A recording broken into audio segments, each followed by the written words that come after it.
Everyone, welcome to the all new session of true IAS and PCS.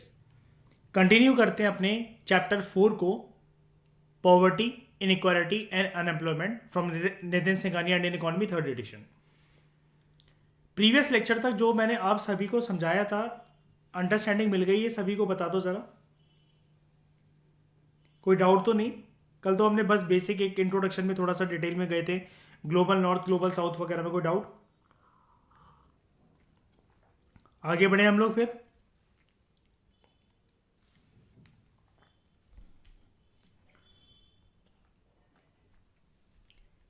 बात करते हैं poverty के concept की। जो पॉवर्टी का कंसेप्ट है उसको दो पार्ट्स में क्लासीफाई करा जा सकता है। एक होता है एब्सोल्यूट पॉवर्टी और दूसरा होता है रिलेटिव पॉवर्टी। ठीक है, सबसे पहले हम बात करना स्टार्ट करेंगे एब्सोल्यूट पॉवर्टी के बारे में, और फिर चैप्टर के लास्ट में जाकर हम लोग थोड़ा सा रिलेटिव पॉवर्टी के बारे में देखेंगे। रिलेटिव पॉवर्टी, एक चीज याद रखना दोस्तों, रिलेटिव पॉवर्टी जो हमें देखने को मिलती है वो हमें इनकम इनइक्वालिटी की टर्म्स में देखने को मिलती है। पैसों की टर्म्स में, इनकम की टर्म्स में, जब लोगों के बीच में, एक देश में, एक रीजन में, या जिस भी एरिया को हम देख रहे हैं वहां पर अगर असमानताएं है ना, और ये असमानताएं किसके बीच में देखने को मिलेंगी? पुअर और रिच के बीच में। कभी भी ये गैप किसी भी कंट्री में आपको ऐसा दिखेगा क्या? ज्यादातर कंट्रीज में ऐसा बताओ, इक्वल टू का साइन लगाओ कि अगर मैं इधर पुअर कर दूं और इधर रिच लोग कर दूं, बताओ ये इक्वल टू का साइन कभी दिखेगा क्या बहुत सारी कंट्रीज में? नहीं। तो फिर हम ऐसा क्यों कहते हैं कि जब पूरे वर्ल्ड से कभी भी किसी भी देश में, किसी भी रीजन में इनइक्वालिटी हट ही नहीं सकती है, तो हम ये इक्वालिटी, इनकम इनइक्वालिटी को हटाने की बात क्यों करते हैं? बताओ।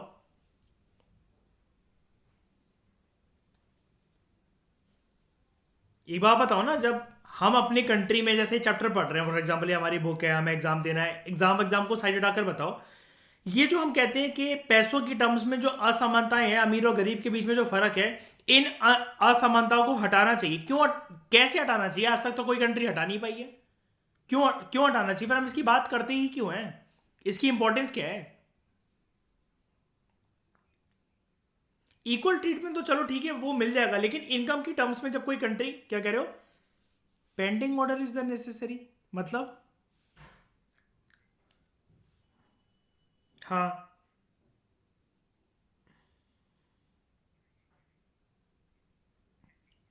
तुम ट्रेडिंग लैंग्वेज छोड़ दो एक तो, ठीक है? यूपीएससी क्लास में यूपीएससी वाली भाषा में बात करा करो।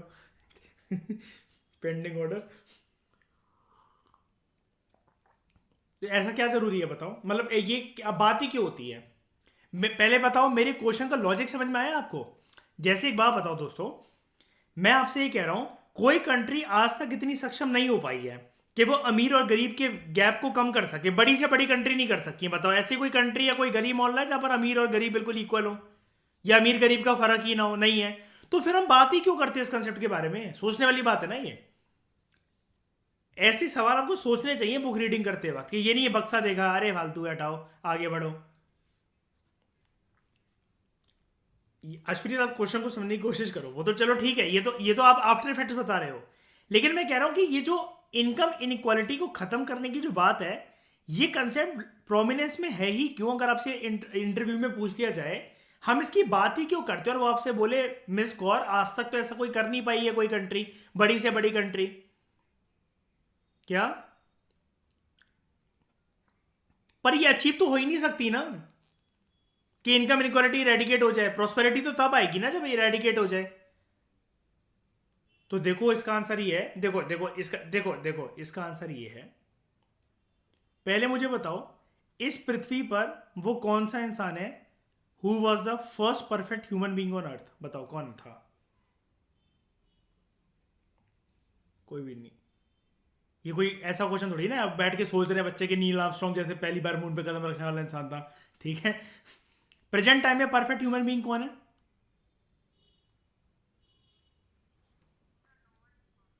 है ना? तुम में से कोई परफेक्ट है? अगर है तो बताओ, मैं वार्तालाप करते थोड़ी सी, मेरे साथ आ जाओ। बताओ, है कोई परफेक्ट? नहीं ना। लेकिन एक बात बताओ, जस्ट बिकॉज हम परफेक्ट नहीं है तो इसका मतलब ये है कि अर्शप्रीत हम 12-12 बजे सोकर उठें, बिस्तर पे खाएं पिए फिर सो जाएं, फिर खाए पिए फिर सो जाएं? अरे क्या तैयारी करनी यूपीएससी की यार, ये सब तो यार छोड़ के बचपन में आ चुके थे। बैठे बैठे कोई हमें खिलाता रहे। क्या हम उस तरफ बढ़ते नहीं है डेली लाइफ में? बताना जरा, अगर हम सब लोग 25+ होने के बावजूद भी इस एग्जाम की तैयारी कर रहे हैं, तो क्या हम लोग परफेक्शन की तरफ बढ़ रहे हैं कि नहीं बढ़ रहे डेली बेसिस पे? बताओ, जब दुनिया इतने मजे मार रही है, शराब शबाब लड़कियां दारू, लेकिन हम उसमें घिस रहे हैं अपने आप को। क्या हम परफेक्शन की तरफ नहीं बढ़ रहे हैं? बताना जरा, बढ़ रहे हैं ना? हम परफेक्ट बन नहीं सकते हमें पता है, लेकिन हम बेटर वर्जन अपने आप को बनाने की कोशिश कर रहे हैं कि नहीं कर रहे हैं? अब इस कंसेप्ट को अप्लाई करो इनकम इनइक्वालिटी के कंटेक्स्ट में, जो मैं आपसे सवाल पूछ रहा था। देखो, कोई चीज जस्ट बिकॉज अचीव कंप्लीटली नहीं हो सकती जो कि वास्तविकता है, रियलिटी है, इसका मतलब ये तो नहीं कि उसकी तरफ एम ही ना करा जाए। रिच और पुअर का गैप किसी कंट्री के लिए इतना होना चाहिए, सिचुएशन 1, या फिर इतना होना चाहिए सिचुएशन 2? बताओ, सिचुएशन 1 के सिचुएशन 2? सिचुएशन 2, क्योंकि सिचुएशन 2 वाली जो जो जिन कंट्रीज में दूसरी सिचुएशन होगी ना, क्राइम रेट वहां पर कम होगा, लोगों की खुशहाली ज्यादा होगी, लोगों की लॉन्जिविटी भी ज्यादा होगी, एम्प्लॉयमेंट के साधन होंगे, पढ़े लिखे लोग होंगे, ऑर्थोडॉक्स सोसाइटी नहीं होगी वो ज्यादा as compare to situation A वाली सोसाइटी। तो इनकम इनइक्वालिटी पूरी तरीके से इरेडिकेट नहीं करी जा सकती, ये वास्तविकता है, ये रियलिटी है।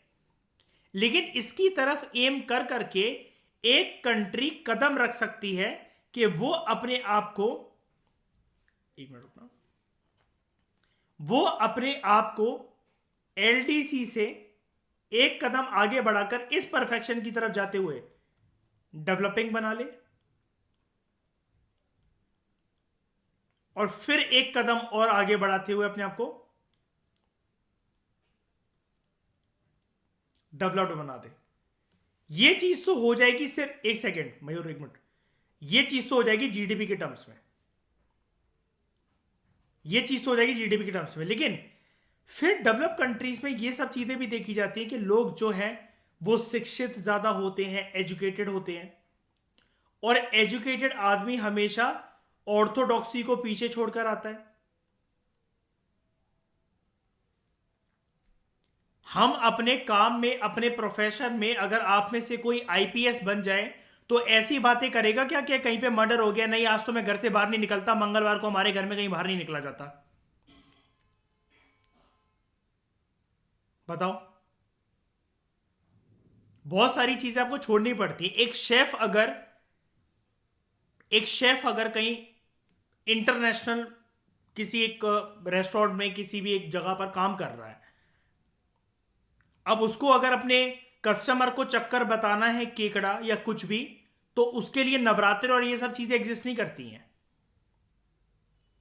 क्योंकि उसका प्रोफेशन ही उसका धर्म है फिर तो बात समझ में आई मैं क्या समझाने की कोशिश कर रहा हूं? थोड़ी सी सबको फिलोसफिकल लग सकती है वाली बात, लेकिन ऐसे सवालों से अटकाया जाता है जो कि अभी यूपीएससी इंटरव्यूअर्स को पता होता है कि बंदा क्या नहीं सोच रहा। उसने पूरी प्रिपरेशन कर ली, लेकिन उसने किस बेसिक बात पे सोचा नहीं होगा कभी भी। वो होमवर्क मैं करवाऊंगा आपको, ठीक है? कोई भी चीज है ना, तो उसके आगे क्वेश्चन मार्क लगा लगा के अपने आप से पूछो। जब खुद भी पढ़ो ना सेल्फ रीडिंग के बाद, मेरे लेक्चर से भी कोई कोई डायमेंशन मिस हो गई हो तो हमने जो व्हाट्सएप टेलीग्राम पे ग्रुप बना रखे हैं, मैं तो पर्सनली कनेक्टेड होता ही हूँ आपके साथ, जब मर्जी कॉल करो, ऑडियो भेजो, उसमें जो भी भेजो। लेकिन तुम लोग जिंदा मरे हुए लोग हो, कोई ज़्यादा सवाल पूछता ही नहीं है। आज जिन लोगों के मैंने नाम मेंशन करे वही लोग एक्टिव हैं, तो वो चीज़ें समझ में आ जाती हैं कि कौन इस रेस में घुसा रहेगा, बार बार बार बार बार बार अटेम्प्ट देता रहेगा, और कौन जल्दी भी निकल जाएगा। क्योंकि अगर डाउट नहीं आ रहे, या तो मैं बहुत अच्छा पढ़ा रहा हूं, या तुम मरे हुए लोग हो। तो ये है रिलेटिव पॉवर्टी का कंसेप्ट, इसको हम देखेंगे आगे, ठीक है? फिर बात करते हैं एब्सोल्यूट पॉवर्टी की। देखो, हाँ, इनकम, मैं ये आपको ये बता रहा था कि इनकम इनक्वालिटी की तरफ हम लोग एम ही क्यों करते हैं। जैसे अब एक बात बताओ ना, जैसे आप हो अशप्रीत, अब आप मुझसे ये कहो सर क्या करूं मैं यूपीएससी निकाल के, दो अल्टीमेटली इंसान ने दो फुलके खाने हैं और कुछ सालों बाद शमशान घाट जाना है, तो क्या करना है, आईपीएस आईएएस बन के, डीएसपी बन के, एसडीएम बन के, क्यों करूं मैं इतनी मेहनत।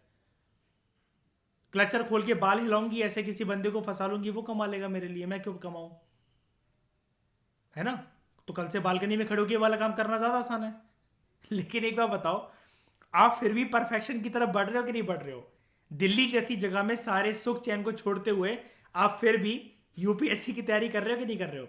7:30 अभी बज रहे हैं, जब किसी का हाथ पकड़ के घूमकर मोमोज खाने चाहिए थे, लेकिन आप इंडियन इकोनॉमी पढ़ने आए हो कि नहीं आए हो। You want to become a better version of your self.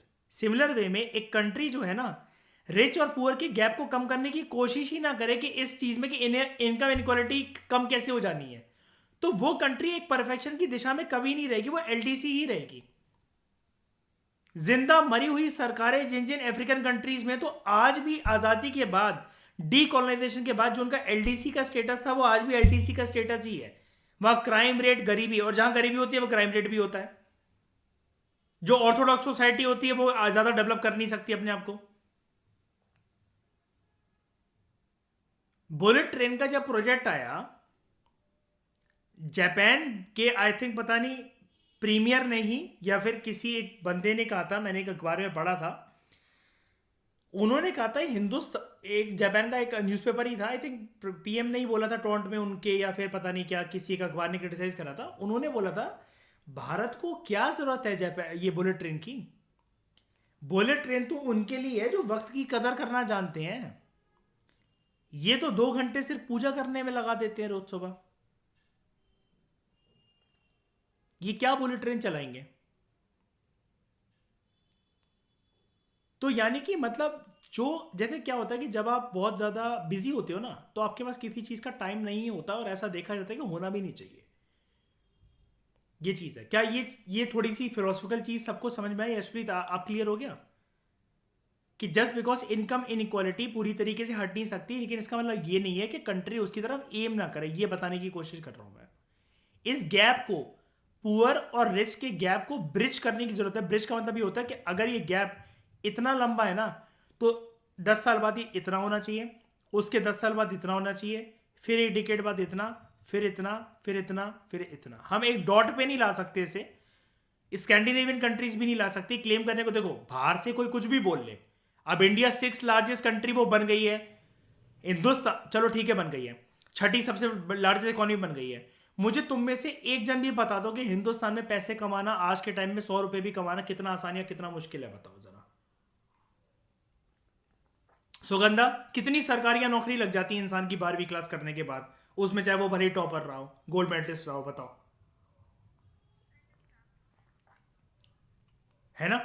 और कहने को 6 लार्जेस्ट इकोनॉमी है, बाहर से अब किसी को लगे तो इन्वेस्टर्स कितने सारे आएंगे, लेकिन अंदर हम जानते हैं ना हालत क्या है।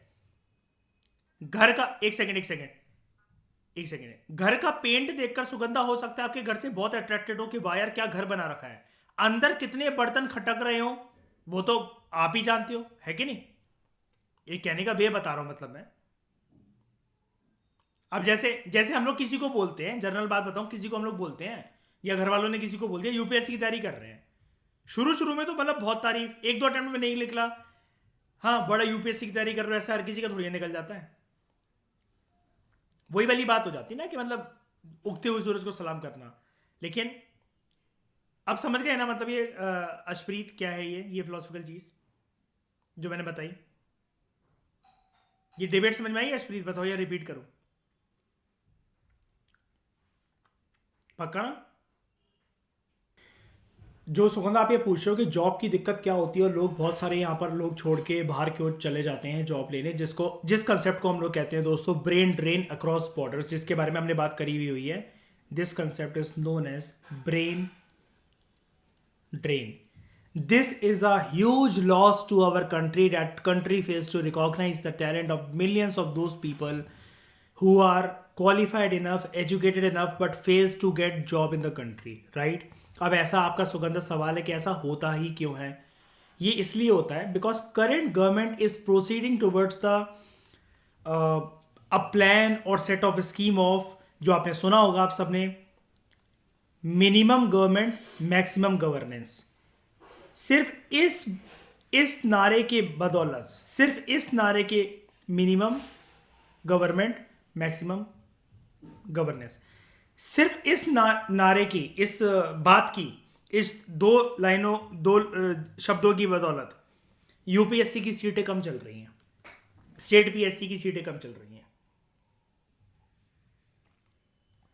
सिर्फ इसी चीज को टैकल करने के लिए, इसके विरोध में जाने के लिए हर साल मतलब ये हर बार चुनाव में कांग्रेस अपने मैनिफेस्टो में यही कह रहे हैं कि जितनी सरकारी नौकरी, जितनी वैकेंसी बची हुई है सरकारी नौकरियां, जितनी सीटें नहीं आ पा रही हैं, वो अपने मैनिफेस्टो में सबसे ज्यादा इस चीज को हाईलाइट कर रहे हैं कांग्रेस वाले कि अगर हम लोकसभा में जीतते हैं तो हम ये सारी वैकेंसीज फुलफिल कर देंगे एक ही बार में। यानी कि जो इनके मुताबिक अगर है ना, अगर ये पावर में आते हैं 2024 में, तो आप इनके मुताबिक ये मानो कि जैसा ये कह रहे हैं उस मैनिफेस्टो में, तो 1200 सीटें तो सिर्फ आईएएस की ही होंगी 2024 से।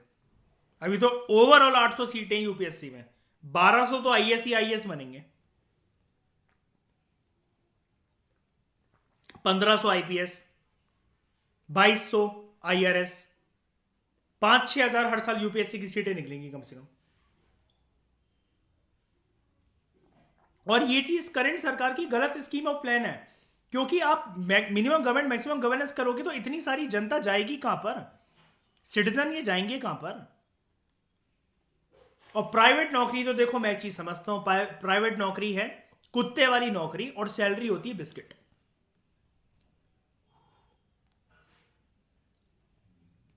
क्यों? आपका कितना भी प्यारा कुत्ता हो, लेकिन आपने जिस दिन मन बना लिया है कि इसका पट्टा खोल के इसको छोड़कर आना है, तो कुत्ता बेचारा कुछ नहीं कर सकता। थोड़ी देर गाड़ी के पीछे भागेगा, थक जाएगा, निराश हो जाएगा, और फिर वो लाचारा बेचारा लावारिस हो गया। यही होता है प्राइवेट नौकरी। एब्सोल्यूट पॉवर्टी की बात करते हैं। ये एक ऐसी कंडीशन होती है जो which occurs due to deprivation from basic human needs. जब इंसान अपनी बेसिक नीड्स को फुलफिल नहीं कर पाता, जब उनसे वंचित हो जाता है, उनसे डिप्राइव हो जाता है। और ये कौन से होते हैं? रोटी कपड़ा मकान तो बेसिक है, कल हमने इसके बारे में बात करी थी, लेकिन इसके अलावा दो और जुड़ गए हैं, फूड, क्लोथिंग, हाउसिंग। दो और कौन से जुड़ गए हैं जल्दी बताओ? एजुकेशन एंड और हेल्थ। तो देखो, फूड, क्लोथिंग, हाउसिंग, शेल्टर, ये हो गया। उसके बाद हेल्थ, एजुकेशन और सैनिटेशन फैसिलिटी, वो एक्चुअली हेल्थ का पार्ट ही होता है, ठीक है।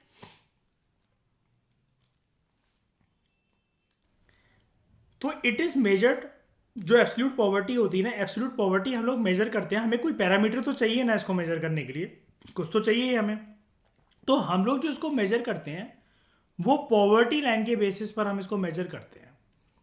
अब पॉवर्टी लाइन ना एक ऐसा पैरामीटर है, देखो मैं बताता हूं कैसे। Poverty line is something like, ठीक है इसको ले लेते हैं।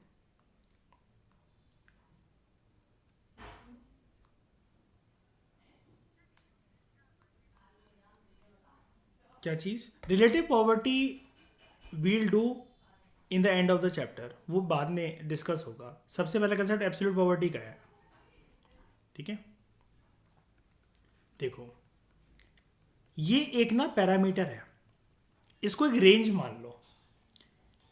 अब यहां पर क्या है, मेरी बात बिल्कुल ध्यान से देखना। ये जो रेंज है ना, ये जो लाइन है, इसी को कहते हैं हम लोग पॉवर्टी लाइन।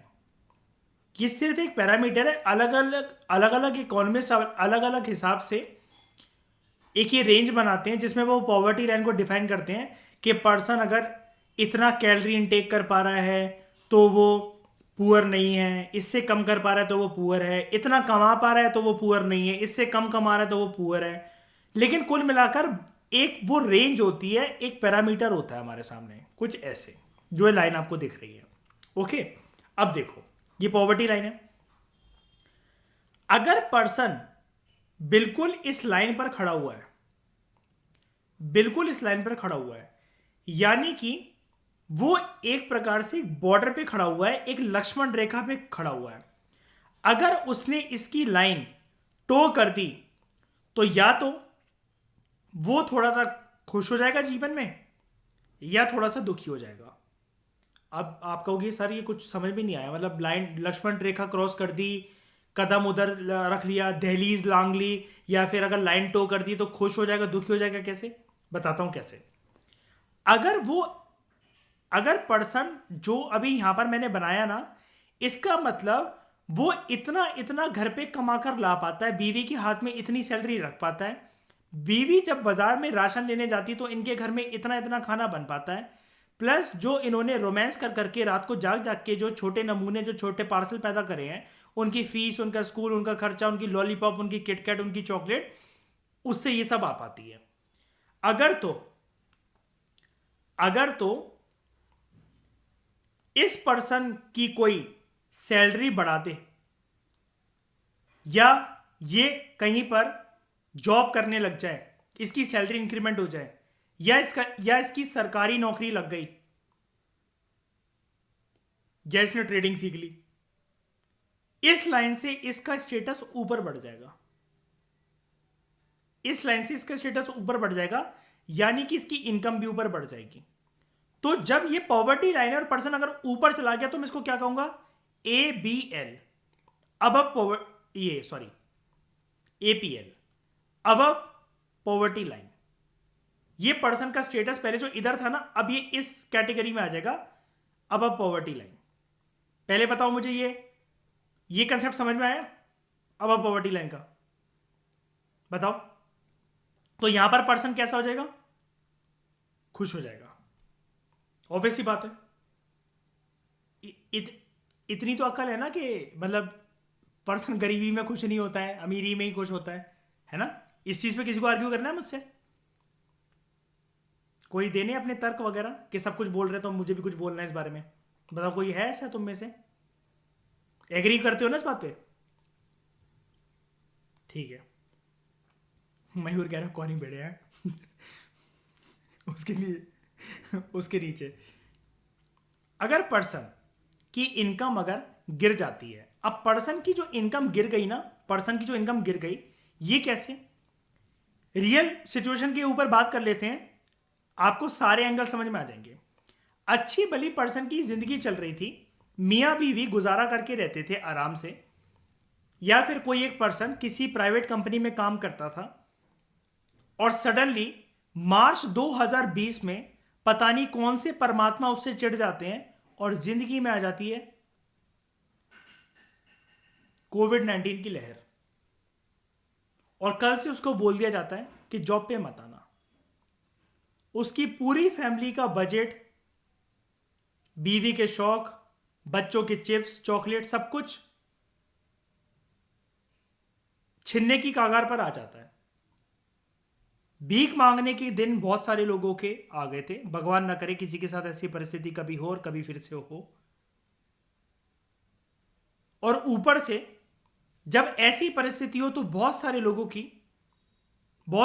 की हॉस्पिटल में अपने परिवार वालों को बचाने के लिए पूरे के पूरे घर, जेवर, सब कुछ गिरवी हो गया। पर्सन की इनकम अच्छी भली नीचे सरक गई। अब ये पॉवर्टी लाइन थी, इसके नीचे आ गया बिलो पॉवर्टी लाइन। अब इस कंसेप्ट को मद्देनजर रखते हुए हम कल की क्लास में एक बारी वापस चलते हैं ये बक्से की तरफ। अब ये बक्सा आपको ज्यादा अच्छे से समझ में आएगा। अब देखो, वर्ल्ड बैंक ने अपनी 2 साल में एक बार रिलीज होने वाली report, poverty and shared prosperity report, जो कि उसने कोविड टाइम्स में रिलीज करी थी, उसमें उसने ये बोला कि इस कोविड महामारी के चक्कर में पूरे सब साहरन अफ्रीका में, जो कि ऑलरेडी इतना ज्यादा गरीब रीजन माना जाता है एंटायर ग्लोब पर, उसमें 27 से 40 मिलियन नए गरीब ऐड हो जाएंगे। और पूरे साउथ एशिया की अगर हम लोग बात करें तो 49 से 57 मिलियन ऐड हो जाएंगे। ये किसकी तरफ इशारा कर रहा था कि ये ऐड कैसे हो जाएंगे? ऐड हो जाएंगे, वो पॉवर्टी लाइन के नीचे सरक जाएंगे ज़्यादा, या फिर वो इस लाइन तक पहुंच जाएंगे। यानी कि अगर वो एपीएल होंगे ना, एपीएल होते होते पहले वो इस लाइन पर गिरेंगे, सपोर्ट लेगा, ये लाइन सपोर्ट देगी उन्हें थोड़े टाइम के लिए, और उसके बाद अगर फिर भी सिचुएशन परिस्थितियां जीवन में ना संभली तो वो बीपीएल में सरक जाएंगे। अब एक बात मैं और बताऊं, ध्यान से मेरी बात सुनना है, इस बात को ध्यान से वो बताना। हम थोड़ा सा ना अपने यूपीएससी के सिलेबस से डाइवर्स कर रहे हैं 1 मिनट के लिए, लेकिन जो मैं बात बताऊंगा वो अगर आप ऐड कर दोगे ना अगर अपने आंसर में, तो आपको मार्क्स बहुत अच्छे मिलेंगे। कैसे? अभी मैं जो बात बोलने जा रहा हूं वो यूपीएससी से उसका कुछ लिंक नहीं है, ना हमारे इकोनॉमिक्स सब्जेक्ट से कुछ लिंक है। जब ऐसा कभी होता है ना कि जिसकी परिस्थितियां जीवन में सरकती हैं, या घर की इनकम, लाइफस्टाइल वगैरह, या जब भी कोई बोलता है किसी के मुंह से, जब ये शब्द निकलता है कि फाइनेंशियल सिचुएशंस, फाइनेंशियल सिचुएशन हमारी, फाइनेंशियल परिस्थितियां हमारी बहुत खराब चल रही हैं, इस चीज में हर कोई पर्सन जो आंसर लिखता है ना वो जर्नल आंसर लिखता है।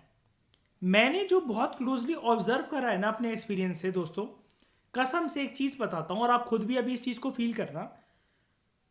जब आपको हर साल पेपर 2, पेपर 3 या पेपर वन में सोसाइटी के कंटेक्स्ट में, पेपर 2 में पॉलिसी मेकिंग के कंटेक्स्ट में, गवर्नेंस के कंटेक्स्ट में, और पेपर 3 में जनरल इकोनॉमी के कंटेक्स्ट में, और पेपर 4 में एथिक्स में कोई केस स्टडी के कुछ ठूस कर कोई एक सिचुएशन देती जिसमें आपसे गरीबों के बारे में, गरीबी की किसी स्कीम के बारे में, या डायरेक्ट क्वेश्चन पॉवर्टी के बारे में पूछा जा रहा है, या इंटरव्यू में भी लोग उसमें ना अपना दिमाग दौड़ाते हैं, they take some seconds to answer, और वहीं पर यूपीएससी के एग्जामिनर और इंटरव्यूअर को पता लग जाता है ये चूड़ियां पहनने लायक है, इसको अब इसके बस मेंस में नंबर अच्छे हैं इसलिए हमें से बस ऊपर उठाना पड़ रहा है, ये इसकी औकात सड़क पे कूड़ा बीनने वाले से भी बदतर होनी चाहिए। वो ये दुआ देकर भेजते हैं आपको कि भगवान करे तेरा सब कुछ लुट जाए। वैसे तो ये वाली बात मैं क्यों बोल रहा हूं आपको समझ में नहीं आई होगी, अभी मैं बताता हूं।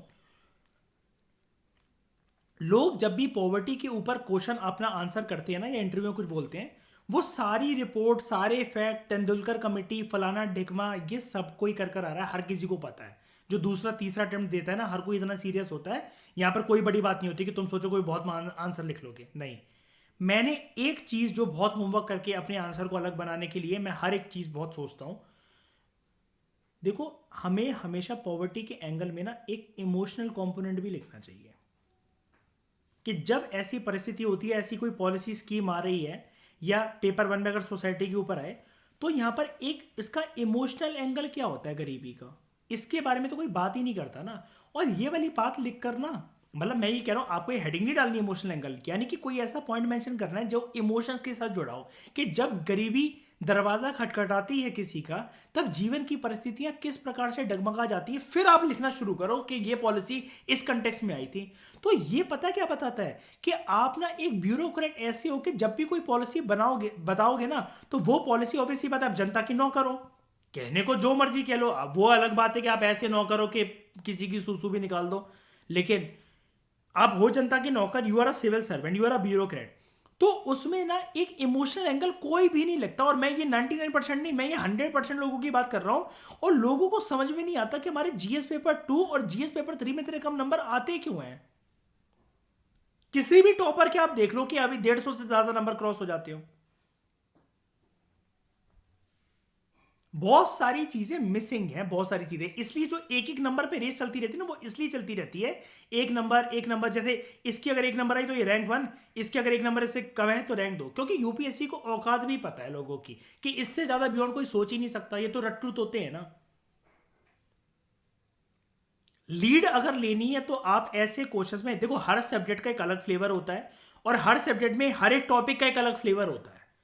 जब तक इस चीज को नहीं समझोगे ना, तब तक यूपीएससी नहीं हो सकता।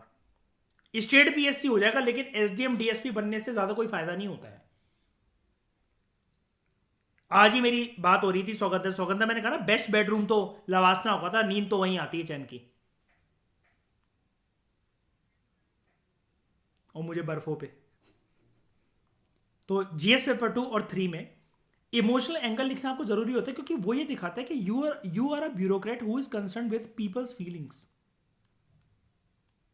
आप उनके इमोशंस की कदर करते हो, उसके बाद आप फिर पॉइंट दे रहे हो कुछ पॉलिसी मेकिंग के कि क्यों आया होगा, आपने फील करा उसको। क्योंकि एक याद है पॉलिटी का मेरा लेक्चर जिसमें मैंने ये बताया था, सरकार कोई भी स्कीम ऐसी जागती जागती नहीं बनाती कि सुबह सुबह मोदी भाई साहब उठे, सारा मंत्रिमंडल बुलाया, यार आज किसके ऊपर बनाए यार कोई स्कीम, यार बड़े टाइम से कुछ यार देश में कुछ हो नहीं रहा, माहौल गर्मा गर्मी का, चलो एग्रीकल्चर बिल से आते तीन आ जाओ, चलो बिठवाते हैं सारे सरदारों को पंजाब और जाटों को ये पंजाब और इसके हाईवे पे। ऐसे नहीं चलता देश। एक पर्टिकुलर एंगल में, एक पर्टिकुलर डायरेक्शन में जो नीड होती है कंट्री की, उसके कंटेक्स्ट में होता है। निर्भया के साथ जो भी हुआ, अगर वो नहीं हुआ होता ना, अगर उसके साथ इमोशंस ही जुड़े होते और ये मामला दब गया होता, तो फास्ट ट्रैक कोर्ट्स नहीं बनते, पॉस्को एक्ट नहीं आता। प्लीज अब अपनी थोड़ी प्रिपरेशन की डायरेक्शन चेंज करने की कोशिश करो। ज्ञान हर किसी के पास है। मैं तो बोल रहा हूं मैं सबसे घटिया पढ़ा रहा हूं, मुझे कुछ नहीं आता, मैं डफर हूं, मैं जीरो हूं। मैं इतना होशियार होता तो मैं नहीं पहुंच गया होता लबास में। मुझे कुछ नहीं आता, लेकिन मैं एक डायरेक्शन जरूर बता सकता हूं आपको कि ये डायरेक्शन करते करते आप किस एंगल में मतलब आपको चलना चाहिए जिसमें आपको रिजल्ट मिलेंगे। भागने से कुछ नहीं होगा, ठीक है। तो अब बात, ये चीज समझ में आ गई आपको अच्छे से। पॉवर्टी लाइन, पॉवर्टी लाइन ना ऐसे ही आंसर नहीं लिखा जाता, मैं वही बता रहा हूँ आपको। मतलब मैंने पॉवर्टी लाइन के ऊपर इतनी देर बात कर ली ना, तो ये मत समझना कि अब कहीं बोलते हैं जैसे कई लोग जैसे कि बात करने को तो टॉपिक इसके ऊपर इस घंटों बात कर लो, तो वो अगर घंटा जरूरी है तो घंटा ही लगेगा बात करने के ऊपर, वरना यूपीएससी भी फिर घंटे में भगा देगा। एक सेकंड एक सेकंड एक सेकंड। एब्सोल्यूट पॉवर्टी क्या है, ये मेजर करा जाता है through a parameter known as poverty line and it refers to the actual number of people जो कि बिलो पॉवर्टी लाइन के नीचे रह रहे हैं। तो आज के बाद जिंदगी में कभी भूलोगे तो नहीं, पॉवर्टी लाइन ये वाली लाइन जो येलो कलर से मैंने मार्क करी है, इसके ऊपर एपीएल अब पॉवर्टी लाइन के लोग, इसके नीचे बीपीएल बिलो पॉवर्टी लाइन के लोग। ये चीज क्लियर हुई पहले सबको, मेरे को ये बताओ, ठीक है। You are asking output of poverty line. There is no output of poverty line. Poverty line is just a parameter. When certain people, when government sees that certain people falls above it or below it, then action needs to be taken in terms of policy making. कि करना क्या है अब इनके लिए। यार एक बात बताओ, पॉवर्टी लाइन से मेजर करी, देश में कोई है नहीं बीपीएल के लिए, तो सरकार सब्सिडी स्कीम चलाएगी बेफालतू में देश में, बताना जरा। हमारे देश में गरीब हैं कि नहीं है, पहले ये बता दो जरा मुझे। हमारे देश में गरीबी बहुत ज्यादा है कि कम है या मॉडरेट है, बताओ। बहुत ज्यादा है, बहुत ज्यादा है हमारे देश में गरीबी। और गरीबी का एंगल ना सिर्फ अगर मैं ऐसे बोलूं ना इकोनॉमिक्स के टर्म्स में, तो चलो इनकम और कैलोरी इनटेक की बात होती है। साइकोलॉजिकल फिलोसफिकल टर्म्स में ना गरीबी के एंगल भी बहुत सारे हैं। अब वो बात नहीं कर रहा मैं कि कोई भिखमंगा बॉयफ्रेंड है किसी की बंदी नहीं बन रही, या भिखमंगी गर्लफ्रेंड कोई बंदी है जिसका बॉयफ्रेंड नहीं बन रहा, वो वाली बात नहीं कर रहा मैं यहां पर। मैं बात यहां पर ये वाली भी कर रहा हूं कि बहुत सारे लोग ये भी तो है ना, जितना खर्चा अपनी एजुकेशन, पूरी ग्रेजुएशन, पीएचडी, एमफिल, एमए करने में लगाते हैं, क्या जॉब होती है उनके पास, क्या जॉब होती है। अब जब जॉब नहीं है तो पॉवर्टी में ही तो हो ना तुम लोग। अगर किसी के पास नहीं है, मतलब मैं तुम लोग मतलब सबसे ही कह रहा हूं, मतलब मैं अगर किसी के पास जॉब नहीं है तो पुअर ही तो है ना, तो क्या कर रहे हो, मतलब अपने उस पे बेसिस पे ही तो खा रहे हो ना, घर वालों के पैसे और उस पर तो पल रहे हैं ना। और ये रियलिटी, इसमें बुरा मानने की क्या बात है। देश ने रिकॉग्नाइज नहीं कर रहा ना टैलेंट, हमारी थोड़ी ना गलती है इसमें कुछ। अब जनता को पता नहीं लग रहा ट्रू आईएएस पीसीएस क्या है, तो मेरी गलती क्या है उसमें, बताओ।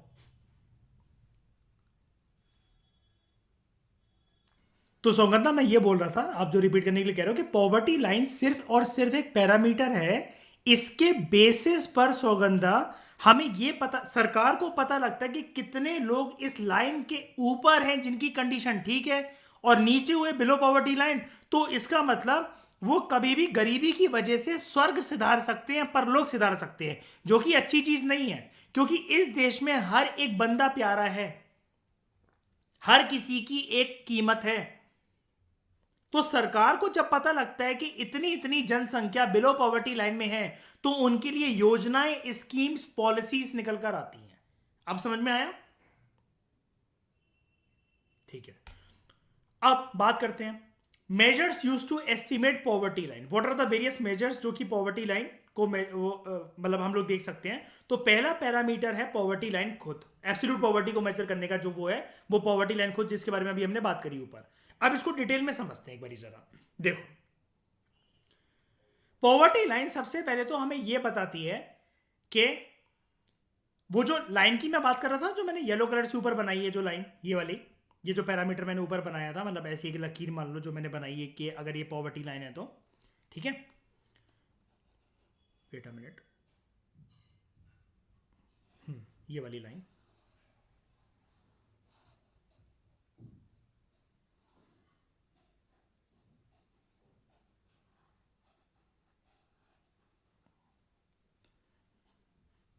अब फोकस करना है इस पर, ठीक है।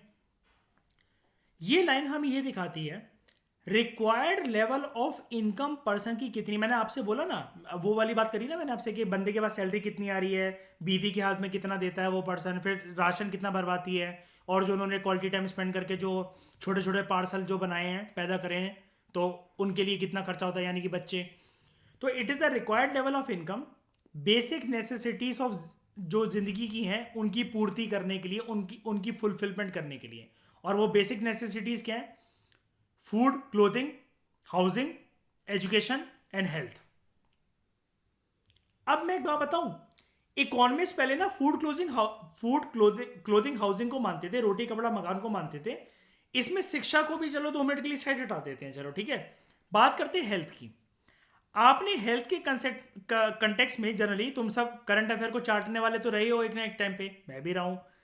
हम सब एक चीज तो पढ़ ही चुके हैं ना कि हेल्थ के कंटेक्स्ट में जब भी किसी एक गरीब परिवार की सबसे बड़ी समस्या इस देश में एक चीज होती है, एक कंसेप्ट, ये लिखना मत भूलना एग्जाम के अंदर please, out of the pocket expenditure. शायद नहीं सुना है ना ये चीज? कोई भी अगर एक दिन बीमार पड़ गया, अब रिक्शे वाला बेचारा कितना ही कमा पाता है महीने के अंदर, लेकिन कोई बीमारी हो गई या कुछ भी हो गया अगर ऐसा, तो वो पूरी कमाई हुई 1, 1.5, 3 महीने की वो जो कमाई है वो पूरी निकल जाएगी, सारी सेविंग्स निकल जाएगी जेब से, सारी सेविंग्स निकल जाएंगी। बताओ हाँ कि ना? तो जब हेल्थ को इसलिए जोड़ा गया पहले ना, फूड, क्लोथिंग, हाउसिंग इतना ही माना जाता था, इसमें एजुकेशन और हेल्थ इसलिए जोड़े गए कि ये देखा गया हेल्थ का पैरामीटर और खतरनाक है। जब सेविंग्स ही उड़ जाएंगी तो ये तीनों का फुलफिलमेंट कैसे हो सकता है? And see the emotional component, खाना फिर कोई अच्छी क्वालिटी का नहीं खा सकता, पूरा नहीं खा सकता, कपड़े फिर वो अच्छे नहीं पहन पाएगा, और ज्यादातर लोग फिर ऐसे किराए के घर में रहते तो किराया नहीं दे पाएंगे, फिर मकान मालिक के ताने सुनो बातें सुनो। और ये चीजों को समझना, इमोशनल कंपोनेंट इसलिए जरूरी है। You can use this line, you can't believe, मैं आपको इस लेवल तक लेकर जाऊंगा डैट आपने कभी सोचा भी नहीं होगा। ये वाली चीज जो मैं बोलने जा रहा हूं, आप इस चीज को, इस डायमेंशन को, पॉवर्टी लाइन को आप जीएस पेपर 3 सिक्योरिटी में यूज कर सकते हो। पता है कैसे? गरीबी जब ज्यादा होती है ना, मेरे जैसा कोई पर्सन हो, हर जगह से रास्ते बंद हो गए हो, तो फिर पर्सन क्या सोचता है? अबे यार ठीक है, कोई बात नहीं, सब मेरी गलती थी, उठा लो बंदूक, ले चलो चंबल, जो होगा देखा जाएगा। प्यार से इस देश में रहा तब तो समझ में आया नहीं, मेरी कदर रही नहीं, अब बताता हूं मैं कौन हूं मैं। अब हम बनेंगे दिल जले। तक किसी को कोई डाउट है? नहीं ना? तो poverty line is the required level of income to fulfil basic necessities of life. हम लोग पॉवर्टी लाइन को रिप्रेजेंट कैसे कर सकते हैं? पॉवर्टी लाइन रिप्रेजेंट हो सकती है in terms of per capita calorie intake और पर कैपिटा कंजम्पशन एक्सपेंडिचर। एक ही बात है, कुछ भी बोल लो।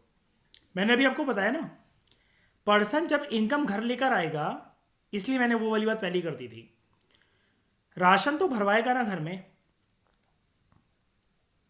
इनकम का मेजर कंपोनेंट होता है, देखो अगर मैं मान लो फॉर एग्जांपल 9 लाख रुपए महीने कमा रहा हूं फॉर एग्जांपल, तो इसमें मैं ये नहीं कह सकता कि मैं 9 लाख कमा रहा हूं तो अगले महीने मेरे 18 लाख हैं, फिर उसके महीने 27 लाख हैं, ऐसे करते करते मेरा मतलब 9 से मल्टीप्लाई होते होते पैसे बढ़ते जाएंगे। वो इसलिए नहीं कह सकता। सबसे ज्यादा इंसान का जो एक सेविंग का मेजर कंपोनेंट होता है वो होता है कंजम्पशन एक्सपेंडिचर। अब कंजम्पशन एक्सपेंडिचर ना, एक तो होता है फूड, फिर कुछ कुछ होता है सर्विसेज में भी, वो भी पर्सन कंज्यूम करते हैं। आप घर का किराया देने से, बिजली का बिल भरने से, पानी का बिल भरने से, बाइक में पेट्रोल भरवाने से इससे बच थोड़ी ना सकते हो। काम वाली के पैसे देने हैं, कोई चीज़ खराब हो गई तो उसके लिए भी आपको अनएक्सपेक्टेड जो खर्चा है वो रेडी रखना है। हम बोलते हैं ना, जैसे अब middle class lower middle class जो फैमिली वो ऐसी बातें करते हैं। अच्छा वाला भी यार, खर्चों के बीच में कंगाली में आटा गिरा, अभी अभी फ्रिज ठीक करवाई थी, अब फ्रिज के साथ साथ ये एसी भी खराब हो गया, अब इसमें अलग फूको पैसे। तो यहां पर यह देखा जाता है कि पर कैपिटा कैलोरी इनटेक हर एक पर्सन के, हम डिसाइड करेंगे कि कितनी कैलोरी, मतलब फलानी फलानी एक्स वाई जेड कितनी कैलोरी और कितनी इनकम, एबीसी, कितनी इनकम को बोला जाता है कि पर्सन पॉवर्टी लाइन के ऊपर है, पॉवर्टी लाइन के नीचे है। अभी हम इसको देखेंगे। लेकिन ये दोनों चीजें इसलिए जरूरी मानी जाती है कि इंसान अपना minimum living condition, minimum standard of living को मेंटेन कर सके। और ये चीज ना कंट्री टू कंट्री वेरी करती है।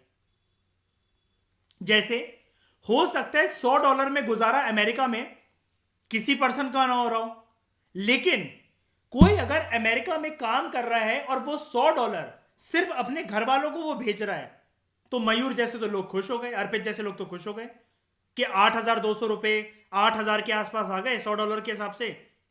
हमारा तो बन गया अच्छा खासा महीना खर्चा बन गया, बंदी को घुमाने का किराया आ गया। उनके लिए हो सकता है उन्होंने सिर्फ $100 दिए हो तुम्हें, कि जैसे हम लोग किसी के घर जाते तो $100 दे देते बच्चों को, लो बेटा टॉफी खा लेना। फिर मन में आता है मेरे जैसे कि तो हरामजादे 100 से क्या होगा। तो it may vary from country to country, और it may also vary from one state to another in country also. और यहां पर कंट्री लिखी हुई है क्योंकि इंडिया, ये भी तो चीज होती है। जैसे मैं आपको एक बात नहीं बताता था अभी, इकोनॉमिक्स के प्रीवियस लेक्चर्स में हमने एक बात करी थी कि मुझे एक बात बताओ जरा मयूर, दिल्ली आने के लिए सब लोग मरते हैं। अशप्रीत आप भी दिल्ली से हो, मयूर आप भी है ना, और अर्पित आप भी दिल्ली आए होगे, आप जानते हो सारा ये कल्चर। तो दिल्ली, गुड़गांव, नोएडा में सेटल होने के लिए अर्पित सब लोग मरते हैं। लेकिन मुझे जनरली एक बात बताओ जरा, क्या यहाँ खर्चे नहीं है? यहाँ खर्चे नहीं है। और गांव में अगर खर्चे हैं, और गांव में अगर खर्चे नहीं है तो लेकिन गांव में फिर कमाई के साधन भी तो नहीं है। तो क्या हम ऐसा कह सकते हैं कि अगर हम दिल्ली में बैठे हैं अर्पित तो हम सोने की रोटियां तोड़ रहे हैं, और गांव वाले फिर मतलब बहुत ही ज्यादा मतलब वो हैं, नीचे लेवल पे स्तर पे काम कर रहे हैं? ऐसा तो कुछ नहीं है ना। लेकिन फिर भी लेकिन फिर भी एक स्टैंडर्ड ऑफ लिविंग और एक कैलोरी इनटेक और इसके बीच में फर्क है। लेकिन आप कैलोरी इनटेक में ना एक चीज देखोगे, पता है बहुत बढ़िया, आप ये देखोगे कि कैलोरी इनटेक जो पैरामीटर रखा गया ना कि पॉवर्टी लाइन को डिटरमाइन करने के लिए, सैलरी तो चलो आपको पता लगे कि अर्बन में खर्चे ज्यादा हैं तो इतनी इतनी सैलरी से पर्सन की अगर कम हुई तो वो बिलो पॉवर्टी लाइन, रूरल में इतनी हुई तो वो बिलो पॉवर्टी लाइन। लेकिन कैलोरी इनटेक पता है गांव के लोगों के लिए ज्यादा रख रखी है हमने। ऐसा क्यों? मुझे कोई इसका आंसर दे सकता है? मेरी बात समझने की कोशिश करो। मैं ये बोल रहा हूं कि रूरल एरियाज, और एक सेकेंड, रूरल एरियाज और अर्बन एरियाज के कंटेक्स में हमने जो कैलोरी का पैरामीटर रख रखा है, तो वो हमने ये बोल रखा है कि फॉर एग्जांपल मान लो, एक एग्जांपल बोल रहा हूं, इस नंबर को अभी फिक्स मत मान जाना, अभी नंबर मैं बताऊंगा कि 250 कैलोरी एक दिन में अगर एक पर्सन ले रहा है रूरल एरिया में तो वो ठीक है। वो अगर इससे कम ले रहा है तो वो पॉवर्टी लाइन के नीचे, he is a BPL, below poverty line का पर्सन है। और शहर में हमने रख रखी है 2100। तो मैं ये बोल रहा हूं कि इसकी ज्यादा क्यों गांव में और शहरों में कम क्यों? ये हमने पैरामीटर ऐसा क्यों रख रखा है? जबकि इनकम के हिसाब से हमने ये बोल रखा है कि यहां पर अगर पर्सन फॉर एग्जाम्पल $100 यहां पर है तो $80, $90, $50 यहां पर होने चाहिए। इनकम के टर्म्स में तो हमने ये बात कर रखी है। लेकिन कैलोरी का पैरामीटर गांव में ज्यादा क्यों बना रखा है हमने स्टैंडर्ड, ये जो लाइन डिसाइड कर रखी है, ऐसा क्यों? नहीं, फिजिकल मेहनत ज्यादा है। क्यों ज्यादा है? क्योंकि हमारे देश में जो रूरल एरियाज हैं वो कैसे हैं?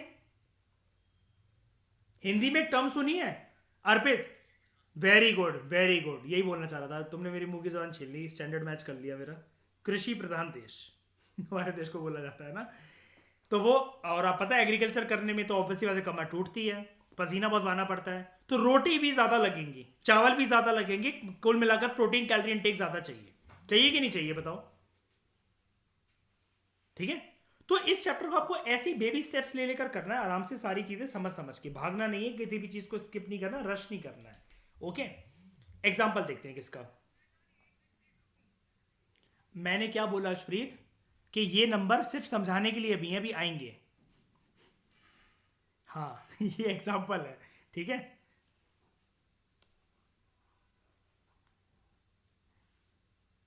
इसको लिखकर मत बैठ जाना कहीं, कोई भी। एग्जाम्पल, पॉवर्टी लाइन में भी 47 rupees per capita consumption expenditure per day, यानी कि एक पर्सन का जो खर्चा है, ये एग्जाम्पल लिखा हुआ है, अब ये मत सोचाना 47 रुपए कुछ पैरामीटर हमारे देश में। एक पर्सन का खर्चा एक दिन में 47 रुपए हो जाता है, 47 ही कहेंगे ना इसको, 47 रुपीज हो जाता है। कोई भी पर्सन जो स्पेंड नहीं कर पा रहा है एवरेज तौर पर इतनी इनकम या इससे कम है उसकी एक दिन में, तो उसको बोला जाएगा कि यानी कि अगर 47 रुपए गुजारा करने के लिए एक दिन में चाहिए और पर्सन इतना भी खर्च नहीं कर पा रहा है, इतना भी अफोर्ड नहीं कर पा रहा है अपने ऊपर खर्च करने से कम कर पा रहा है, इवन अगर वो 46 रुपीज कर पा रहा है ना, अब ये 46 पॉइंट की तो बात ही नहीं हो सकती है क्योंकि अब ये 54-58 का तो जमाना गया, इसमें भी बोला जाएगा कि 47 से एक नंबर कम किया है। इस एग्जांपल में 46 वाला पर्सन पुअर है। क्यों? क्योंकि यहां पर जो पॉवर्टी लाइन जो डिटरमाइन कर रखी है हमने एग्जांपल में, यहां पर जो लक्ष्मण रेखा है वो 47 रुपीज है, इसके ऊपर जो पर्सन है उसका चेहरा ऐसा, इसके नीचे जो पर्सन है उसका चेहरा ऐसा, क्योंकि एवरेज क्या देखा जा रहा है कि उस देश में एक पर्सन को एक दिन में गुजारा करने के लिए कितने रुपए चाहिए, 47, बस। वर्ल्ड बैंक के अनुसार अब ये याद करने वाली बात है, इंटरनेशनल पॉवर्टी लाइन, देखो एक पॉवर्टी लाइन है जो हमने डिसाइड कर रखी है, और अभी हमने पढ़ा पॉवर्टी लाइन वेरी करती है from country to country and from state to state also. तो आप ना अगर जिस स्टेट के पीएससी दो ना, तो वहां पर भी देखना कि यहां पर स्टेट पॉवर्टी लाइन कितनी है। लाइक आप जो भी स्टेट पीएससी वगैरह देने बैठो, फिर उसके आंकड़े पढ़ना कैसे, तो यही तो बोला जाता है कि जो लोग स्टेट पीएससी में बैठ रहे हैं वो इग्नोर कर देते हैं। आपको स्टेट का भी इकोनॉमिक सर्वे थोड़ा सा पता होना चाहिए। और सबसे अच्छी बात यह है कि जैसा कि मैं आप सभी को कहता हूं कि एमपीपीएससी आप दे रहे हो यूपीएससी के सिंक में, ठीक है, और चलो यूपीपीएससी भी दे रहे हो। अब मैं यहां पर एक खेल बताऊं, यहां पे इकोनॉमिक सर्वे में ठीक है थोड़े बहुत आंकड़े तो देखो, अब यार अगर सपने देख रहे हो डीएसपी एसडीएम बनने के लिए थोड़ी बहुत मेहनत तो करनी पड़ेगी, लेकिन इतनी करना कि बस एग्जाम में 2 घंटे बस वो फैक्ट्स याद रह जाए, बस चाहे एक हफ्ता पहले भी देख लो। लेकिन एक अच्छी बात क्या है, यहां पर एक देखो एक चीज बताता हूं आपके माइंड से स्ट्रेस दूर करने के लिए कि सर इकोनॉमिक सर्वे वैसे यूपीएससी का इतना वास्ट होता है, अब क्या हमें अलग अलग स्टेट के भी पढ़ने पड़ेंगे। देखो पहली बात तो ये कि जो इनके समरी डॉक्यूमेंट होते हैं वो 10-10 12-12 पन्नों पेज की होते हैं, बस उतनी ही इनकी औकात होती है। यूपीएससी का भी अगर हम विजन को देखें तो वो 70 पेजों के लगभग आसपास होता है जो कि विजन आईएएस निकालता है। अब मैं इसमें एक बात बताता हूँ कि ये सारा का सारा सिंक कैसे होता है, इकोनॉमिक सर्वे जो हमें इसके पढ़ने पड़ेंगे कैसे सिंक होता है। सेंट्रल लेवल पर किसकी सरकार है अभी, सेंट्रल लेवल पे किसकी सरकार है, बीजेपी मोदी सरकार नहीं कहते हैं, बीजेपी, ठीक है। यूपी में और एमपी में किसकी सरकार है, बीजेपी की।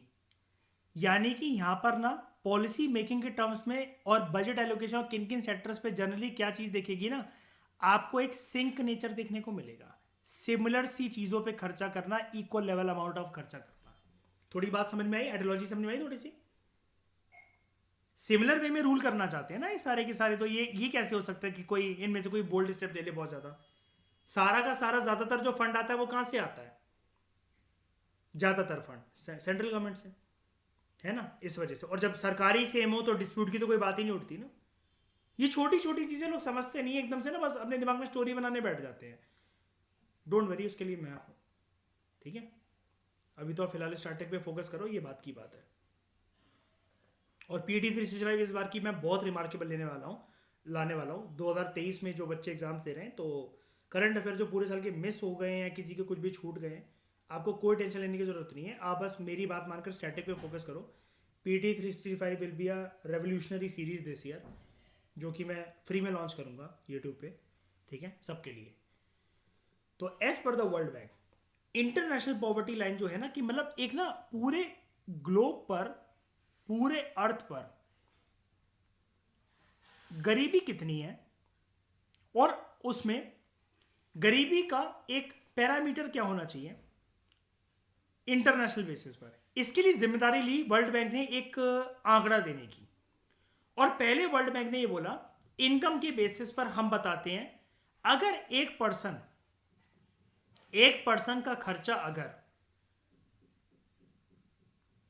$1.90 है per capita per day consumption expenditure है, जो कि वर्ल्ड बैंक ने 2011 के प्राइसेस के बेसिस पर लिया था। इसने भी मतलब ये चीज क्या करी, इसको क्या बोलते हैं जब हम पुराने सालों को देखते हैं इकोनॉमिक्स में, क्या बोलते हैं इसको, जल्दी बोलो क्या बोलते हैं। नहीं नहीं, ये किसने एक लंबा सा एक थोड़ा सा कौन सा अंग्रेजी शब्द बोला, मुझे भी सुनना है, कौन था वो। हाँ क्या बोला आपने, अरे बोला क्या। अच्छा, रेट्रोस्पेक्टिव परस्पेक्टिव। अरे मैडम इतने हैवी वर्ड्स यूज मत करो, लबास में पहुंचना है मैंने। सिंपल इसको बोलते हैं बेस ईयर, ठीक है। रेट्रोस्पेक्टिवली पॉलिटी में जनरली यूज होता है। और कभी भी किसी भी फाइन लगाना होता है या फिर फाइन की जो जैसे फाइन की कीमत होती है वो चेंज करनी होती है, तो हम बोलते हैं कि रेट्रोस्पेक्टिवली वहां से एप्लीकेबल है ये। तो ये बेस ईयर, ठीक है। और यहां पर कैसे निकाला वर्ल्ड बैंक ने इसको, it is found by averaging the national poverty lines of purest 15 countries. मतलब दुनिया में जो 196 यूएन कंट्रीज में से जो 15 यानी कि लगभग 200 में से जो 15 सबसे गरीब जो देश है ना, उनके नेशनल पॉवर्टी लाइन को एस्टिमेट करते हुए ये चीज निकाली इन्होंने, ठीक है। आप लोगों को मुझे होमवर्क में ये बताना है इस क्लास के बाद, जो कि आप भेजोगे व्हाट्सएप और टेलीग्राम पे। एक स्टेप हम आगे ले लेते हैं, इससे हम अपना नुकसान क्यों करवाएं। वर्ल्ड बैंक ने जो कंट्रीज देखी, और ये आंकड़ा ऑब्वियसली बात है वर्ल्ड बैंक का चेंज होता रहता होगा कि नहीं होता रहता होगा, बताओ। इंटरनेशनल पॉवर्टी लाइन ऊपर नीचे करता रहता होगा ना वर्ल्ड बैंक, कि नहीं। तो मुझे आप इस टॉपिक से रिलेट कर बस एक बात ये बताओगे इस लेक्चर के बाद, करंट सरकमस्टांसेस में नवंबर के महीने में साल 2022 के पर्सपेक्टिव से अगर हम लोग देखें, दुनिया के 15 सबसे गरीब देश है कौन से, ये वाली बात आप मुझे बताओगे, ठीक है। और एक तो आपको पता ही है ये साउथ सुडान वगैरह ये सब, कॉन्गो और अफ्रीकन में, अफ्रीका की ज़्यादा बनेंगे, लेकिन आप मुझे 15 की लिस्ट दोगे, ठीक है। और जिसने नहीं दी वो सोच लेना। और ये भी नहीं कि कोई एक पर्सन भेज रहा है। क्या बता, ईयर क्या, नहीं नहीं, करंट करंट मैं ये बोल रहा था कि आज के दिन पे बैठ के जो हम बात कर रहे हैं नवंबर 2022 में, तो आज दुनिया के सबसे 15 गरीब देश है कौन से। और जिसका आंसर नहीं आया ना वो मरा मेरे हाथ से। As per the world bank, कोई भी पर्सन अगर $1.90 से कम पे अगर रह रहा है, उसको हम लोग बोलेंगे that person is facing extreme poverty. अब मैं एक बात बता देता हूं, स्टेट पीएससी ना रागनी जैसों के बहुत अच्छे होते हैं। बिहार पीएससी 2016 एडी, 2022 एडी, वो ऐसी चीजें लिखते हैं, है ना।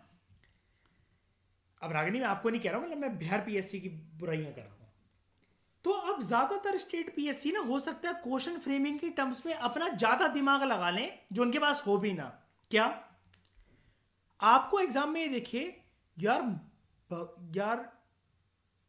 मैं अपनी माँ कसम खाकर बोलती हूँ, आपके मन में आया एग्जाम में बैठे बैठे, यार मैंने तो उसको नितिन सिंघानी से बहुत अच्छे से याद कर रहा था कि वर्ल्ड बैंक ने क्या इंटरनेशनल पॉवर्टी लाइन की दरें जो हैं वो कैसे डिसाइड कर रखी हैं, $1.90। लेकिन ये ऑप्शंस में कहीं डॉलर और 1.90 तो दिख ही नहीं रहा है दूर दूर तक। अब वो हो सकता है ना, वो ज़्यादा होशियार होते हैं, वो ना इसको रुपी में कन्वर्ट करके ऑप्शन बना दे। वर्ल्ड बैंक काय को देगा रुपी में, लेकिन चलो ठीक है, अगर वो ऐसा कर दे तो करंट मतलब उसके ऑप्शंस हालांकि बहुत ज़्यादा एक्सट्रीम होंगे। ऐसा नहीं है कि उस टाइम पर डॉलर की जो कीमत चल रही होगी उसके हिसाब से दे देंगे, बहुत दूर दूर ऑप्शंस होंगे। लेकिन फिर भी एक बार के लिए आप ही अभी नोट करके रख लेना, $1.90 होता कितना है एक बार सेफ साइड के लिए। मतलब मेरा दिमाग हर जगह एंगल में घूमता है जब भी मैं किसी एक लाइन एक शब्द को पढ़ता हूँ। तो आप ₹155 के आसपास लिख लो, आज ही नोट डाउन कर लो इस चीज़ को। और ये हम बात कर रहे हैं 18 नवंबर 2022 में, और मैंने आपको प्रीवियस क्लास में डॉलर इंडेक्स भी दिखाया था। तो उसके हिसाब से $1.90 जो है वो 150 बाई 1.12 रुपीज़ है इंडियन रुपीज़ के हिसाब से। तो यहाँ पर ये लिख लेना कि वर्ल्ड बैंक का ये मानना है कि अगर एक पर्सन दुनिया में किसी भी कंट्री में अगर 155 कितना था 155.12 है ना, हाँ 12 रुपीज़ अगर ये नहीं कर पा रहा तो वो है। वैसे ऐसा होता नहीं है, लेकिन मैं ना रिस्क लेता हूँ ना दिलवाता हूँ किसी को। हमें सेफ साइड खेल के चलनी है अपनी, कि अफसोस ना करे कि यार ये चीज़ थी, बस इस एंगल से उसको देखा नहीं, जल्दी भागने की उसकी होड़ में कि जल्दी जल्दी करना है जल्दी जल्दी करना है, और हाथों से निकल गया तो बहुत बड़ा नुकसान हो सकता है। ठीक है, ऐसे पढ़ते हैं बुक्स को, किताबों को। किसी को कोई दिक्कत है यहाँ तक बता दो ज़रा। कोई दिक्कत, कुछ फास्ट तो नहीं चल रहा, मैं आराम आराम से सब कुछ समझ में आ रहा है, सारे कंसेप्ट सबको पल्ले पड़ रहे हैं। बोलो शाइनी, बोलो गूंगी बोल, है ना। तो इस डिस्कशन में फिलहाल इतना ही। Thank you very much for discussion.